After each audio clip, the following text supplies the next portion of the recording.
రామపురం అనే గ్రామంలో ఒక్క నీరుపేడ రైతు ఉండేవాడు.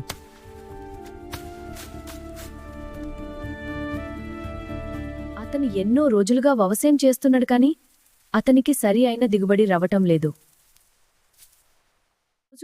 రైతు బాధగా పొలం దగ్గర వచ్చి తన పొలాన్ని చూస్తూ నిరుత్సాహంతో ఉన్నాడు.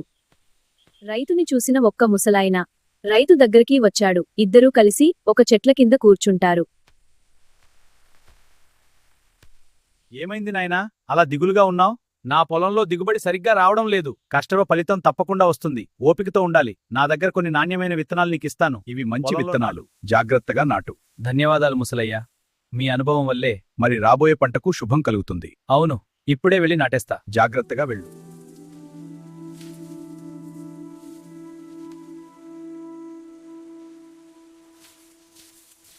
రైతు విత్తనాలు తన పొలంలో నాటుతాడు.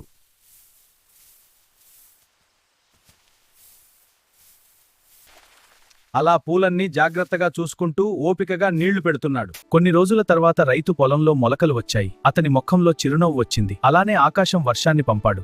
రైతు ఆనందంతో కష్టం ఓపిక గెలుపుకి కారణమని తెలుసుకున్నాడు.